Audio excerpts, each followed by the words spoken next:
Good morning everyone. आज के इस वीडियो में हम लोग पढ़ेंगे class 11 physics properties of bulk matter का बहुत ही इंपॉर्टेंट टॉपिक एटमॉस्फेरिक प्रेशर। ये क्लास 11 का बहुत ही इंपॉर्टेंट टॉपिक है। साथ ही साथ हमारे बेसिक नॉलेज के लिए ये बहुत ही इंपॉर्टेंट क्वेश्चन है कि जब हम लोग अर्थ से ऊपर की ओर जाते हैं तो जो हमारा एटमॉस्फेयर होता है वो घटता है कि बढ़ता है। हमेशा आपको ये क्वेश्चन पूछने को देखने को मिलता है।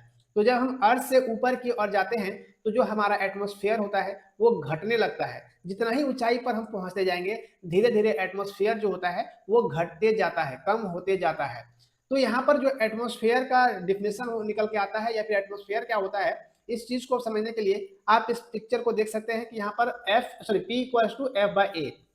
यहाँ से P क्या है? Atmospheric pressure. एटमॉस्फेरिक प्रेशर और ये फोर्स और ये एरिया है ना। तो एटमॉस्फेरिक प्रेशर का जो ओवरऑल डिफिनेशन निकलता है वो फोर्स पर यूनिट एरिया होता है। तो फोर्स को किसका फोर्स? जो हवा का परत होता है उसका जो वेट है वो कितने एरिया में वो फोर्स लगा रहा है उस बात पर ये डिपेंड करता है एटमॉस्फेरिक प्रेशर। तो एटमॉस्फेरिक प्रेशर किस बात पर डिपेंड करेगा कि वो फोर्स जो है हवा के परत का जो वजन है वो कितने एरिया में लगा रहा है फोर्स, उस बात पर ये एटमॉस्फेरिक प्रेशर डिपेंड करता है।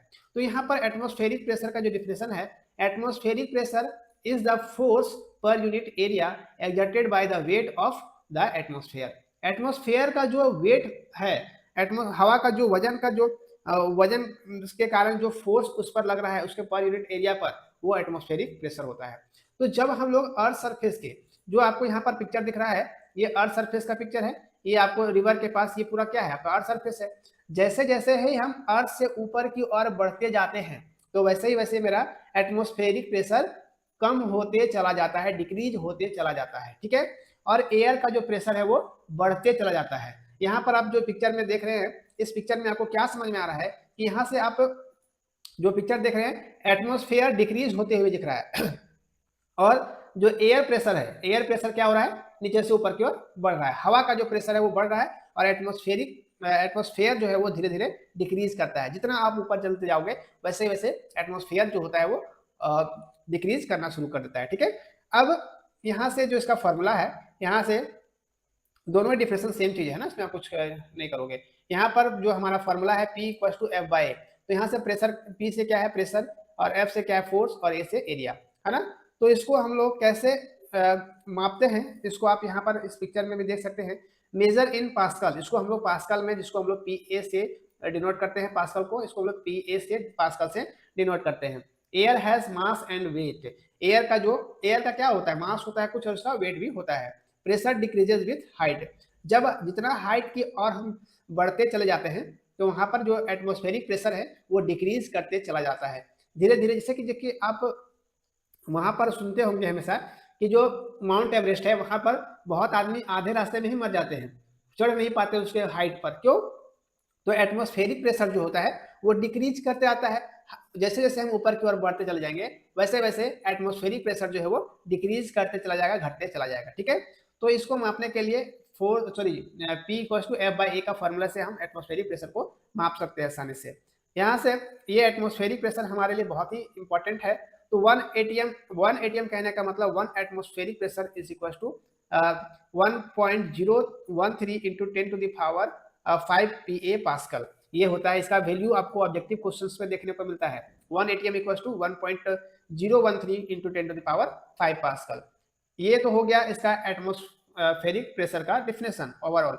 अब यहाँ पर आप इस चीज को देख सकते हैं कि इस टॉपिक से किस तरह का क्वेश्चंस आपको देखने को मिलता है। यहाँ पर जो आप पिक्चर देख सकते हैं, यहाँ पर जो हिल का पिक्चर आपको दिख रहा है, जो यहाँ पर इसका ये हाई एल्टीट्यूड है ना, तो इसमें हाई एल्टीट्यूड में लो प्रेशर होगा, लो एटमॉस्फेरिक प्रेशर होगा। जितना ही ऊंचाई की ओर हम बढ़ते चले जाएंगे वैसे ही मेरा जो एटमॉस्फेरिक प्रेशर है वो घटते चल जाएगा, डिक्रीज होते चला जाएगा, ठीक है।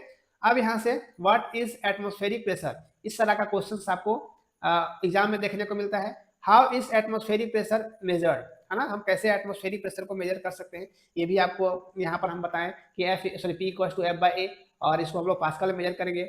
और थर्ड पॉइंट में क्या है, how does atmospheric pressure decrease at high altitude. जब हाई एल्टीट्यूड में जाते हैं तो एटमॉस्फेरिक प्रेशर डिक्रीज कैसे करता है, इसके बारे में हम लोग समझे कि जो हवा का परत होता है उसका वेट जो है वो फोर्स लगाता है उसके एरिया पर, है ना। जो एरिया में वो है उस एरिया में जो हवा का परत है उसका वेट जो है उस पर फोर्स लगाता है, जिसके कारण जो एटमॉस्फेरिक प्रेशर है वो घटते चला जाता है। ठीक है, तो हमेशा आपको इस तरह का ऑब्जेक्टिव क्वेश्चन देखने को मिलता है कि अगर हम अर्थ से ऊपर की ओर जा रहे हैं तो एटमॉस्फेरिक प्रेशर घटेगा, इंक्रीज करेगा कि डिक्रीज करेगा कि जीरो होगा, है ना।